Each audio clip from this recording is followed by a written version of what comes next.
ಹೋಗುವಾಗ ಇರುವ ಬಂದು ಹೋಗುವಂತ ನೋವುಗಳಿದೆಯಲ್ಲ, ಅಂತಹ ನೋವುಗಳನ್ನೇ ಅನುಭವಿಸಬೇಕಾಗುತ್ತೆ.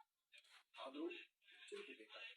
ಇನ್ನು ಗ್ರಹಣ ಅಂದಾಗ ಕೆಲವಷ್ಟು ವಾಸ್ತುಗಳಲ್ಲಿ ಈಗ ಆಚರಣೆ ಏನು, ಅದು ಹೇಗೆ ನಡೆಸಬೇಕು ಅನ್ನುವಂತಹ ಒಂದು ಗೊಂದಲ ಇದೆ.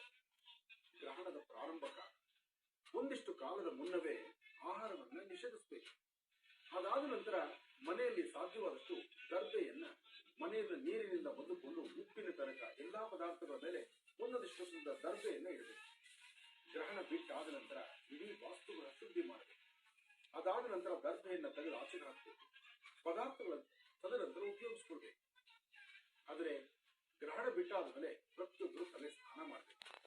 ತಲೆಗೆ ಸ್ನಾನ ಮಾಡಿ ಆಗ ಸಿದ್ಧಿಯಾಗುವಂತಹ ಆಗ ತಯಾರಿಸುವಂತಹ ಪದಾರ್ಥಗಳನ್ನ ತಾವೆಲ್ಲರೂ ಭಜಿಸಬೇಕು, ಅಂದರೆ ಊಟ ಮಾಡಬೇಕು. ಅದಾದ ನಂತರ ಒಂದಷ್ಟು ಶಿವ ಸಾನ್ನಿಧ್ಯಕ್ಕೋ ಅಥವಾ ವಿಶೇಷವಾಗಿರತಕ್ಕಂಥ ಶಕ್ತಿಯ ಸಾನ್ನಿಧ್ಯಕ್ಕೋ ಹೋಗಿ ದೇವರ ದರ್ಶನ ಮಾಡಿ ಬರೋದು ಸಹಿತ ಬಹಳ ವಿಶೇಷ. ಗ್ರಹಣ ಅಂದಾಗ ಜಪ, ತಪ, ಅನುಷ್ಠಾನ ಇದು ಬಹಳ ವಿಶೇಷವಾಗಿರ್ತಕ್ಕಂಥದ್ದು. ಇದನ್ನ ಪ್ರತಿಯೊಬ್ಬರು ನಡೆಸುವಂಥದ್ದು ಬಹಳ ವಿಶೇಷವಾಗಿರುತ್ತೆ. ಗ್ರಹಣ ಅಂದಾಗ ಜಪತಪಗಳ ಮಧ್ಯದಲ್ಲಿ ಒಂದಷ್ಟು ರಾಶಿಗಳಿಗೆ ಪ್ರತ್ಯೇಕವಾದ ಅನುಷ್ಠಾನ. ಈ ಬಾರಿ ಸಿಂಹ ರಾಶಿ ಅಷ್ಟು ಅದ್ಭುತವಾಗಿರ್ತಕ್ಕಂಥದ್ದು. ಸಿಂಹ ರಾಶಿ ಅಂದ್ರೆ ಏನು? ಸಿಂಹ, ಆ ಸಿಂಹಕ್ಕೆ ಅಧಿಪತಿ ಸೂರ್ಯ. ನಡೀತಿರ್ತಕ್ಕಂಥದ್ದು ಚಂದ್ರಗ್ರಹಣ. ಸಾಲದಕ್ಕೆ